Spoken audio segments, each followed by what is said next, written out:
अच्छा, तू माँ से भी मजाक करेगा? तेनालीराम। कोई 600 वर्ष पुरानी बात है। विजयनगर का साम्राज्य सारी दुनिया में प्रसिद्ध था। उन दिनों भारत पर विदेशी आक्रमणों के कारण प्रजा बड़ी मुश्किलों में थी। हर जगह लोगों के दिलों में दुख, चिंता और गहरी उधेड़-बुन थी। पर विजयनगर के प्रतापी राजा कृष्णदेव राय की कुशल शासन व्यवस्था, न्यायप्रियता और प्रजावत्सलता के कारण वहां प्रजा बहुत खुश थी। राजा कृष्णदेव राय ने प्रजा में मेहनत और सद्गुणों के साथ साथ अपनी संस्कृति के लिए स्वाभिमान का भाव पैदा कर दिया था, इसलिए विजयनगर की ओर देखने की हिम्मत किसी विदेशी आक्रांता की नहीं थी। विदेशी आक्रमणों की आंधी के आगे विजयनगर एक मजबूत चट्टान की तरह खड़ा था। साथ ही वहां लोग साहित्य और कलाओं से प्रेम करने वाले तथा परिहासप्रिय थे। उन्हीं दिनों की बात है, विजयनगर के तेनाली गांव में एक बड़ा बुद्धिमान और प्रतिभासंपन्न किशोर था। उसका नाम था रामलिंगम। वह बहुत हंसोर और हाजिर-जवाब था। उसकी हास्यपूर्ण बातें और मजाक तेनाली गांव के लोगों को खूब आनंदित करते थे। रामलिंगम खुद ज्यादा हंसता नहीं था, पर धीरे से कोई ऐसी चतुराई की बात कहता कि सुनने वाले हंसते हंसते लोटपोट हो जाते। उसकी बातों में छिपा हुआ व्यंग्य और बड़ी सूझबूझ होती, इसलिए वह जिसका मजाक उड़ाता, वह शख्स भी द्वेष भूलकर औरों के साथ खिलखिलाकर हंसने लगता था। यहाँ तक कि अक्सर राह चलते लोग भी रामलिंगम की कोई चतुराई की बात सुनकर हंसते हंसते लोटपोट हो जाते। अब तो गांव के लोग कहने लगे थे, बड़ा अद्भुत है यह बालक। हमें तो लगता है कि यह रोते हुए लोगों को भी हंसा सकता है।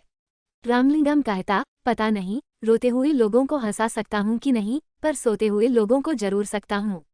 सुनकर आसपास खड़े लोग छठाकर हंसने लगे। यहाँ तक कि तेनाली गांव में जो लोग बाहर से आते, उन्हें भी गांव के लोग रामलिंगम के अजब अजब किस्से और कारनामे सुनाया करते थे। सुनकर वे भी खिलखिलाकर हंसने लगते थे और कहते, तब तो यह रामलिंगम सचमुच अद्भुत है। हमें तो लगता है कि यह पत्थरों को भी हंसा सकता है। गांव के एक बुजुर्ग ने कहा, भाई, हमें तो लगता है कि यह घूमने के लिए पास के जंगल में जाता है, तो वहां के पेड़ पौधे और फूल पत्ते भी इसे देखकर जरूर हंस पड़ते होंगे। एक बार की बात है, रामलिंगम जंगल में घूमता हुआ मां दुर्गा के एक प्राचीन मंदिर में गया। उस मंदिर की मान्यता थी और दूर दूर से लोग वहां मां दुर्गा का दर्शन करने आया करते थे।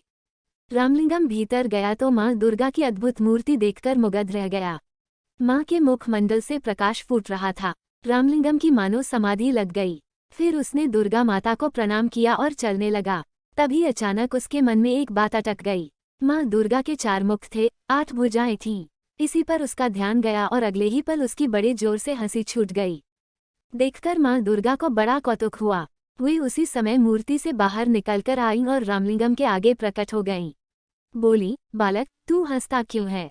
रामलिंगम मां दुर्गा को साक्षात सामने देखकर एक पल के लिए तो सहम गया, पर फिर हंसते हुए बोला, क्षमा करें मां, एक बात याद आ गई, इसीलिए हंस रहा हूँ। कौन सी बात? बता तो भला, मां दुर्गा ने पूछा। इस पर रामलिंगम ने हंसते हंसते जवाब दिया, माँ, मेरी तो सिर्फ एक ही नाक है, पर जब जुकाम हो जाता है तो मुझे बड़ी मुसीबत आती है। आपके तो 4 मुख हैं और भुजाएं भी 8 हैं, तो जब जुकाम हो जाता होगा तो आपको और भी ज्यादा मुसीबत। रामलिंगम की बात पूरी होने से पहले ही माँ दुर्गा खिलखिलाकर हंस पड़ी।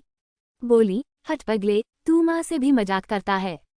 फिर हंसते हुए उन्होंने कहा, पर आज मैं समझ गई हूँ कि तुझमें हास्य की बड़ी अनोखी सिद्धि है। अपनी इसी सूझबूझ और हास्य के बल पर तू नाम कमाएगा और बड़े बड़े काम करेगा। पर एक बात याद रख, अपनी इस हास्य वृत्ति का किसी को दुख देने के लिए प्रयोग मत करना। सबको हंसाना और दूसरों की भलाई के काम करना। जा, तू राजा कृष्णदेव राय के दरबार में जा, वही तेरी प्रतिभा का पूरा सम्मान करेंगे। उस दिन रामलिंगम दुर्गा माँ के प्राचीन मंदिर से लौटा तो उसका मन बड़ा हल्का फुल्का था। लौटकर उसने माँ को यह अनोखा प्रसंग बताया।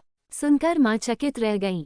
और फिर होते होते पूरे तेनाली गांव में यह बात फैल गई कि रामलिंगम को दुर्गा माँ ने बड़ा अद्भुत वरदान दिया है।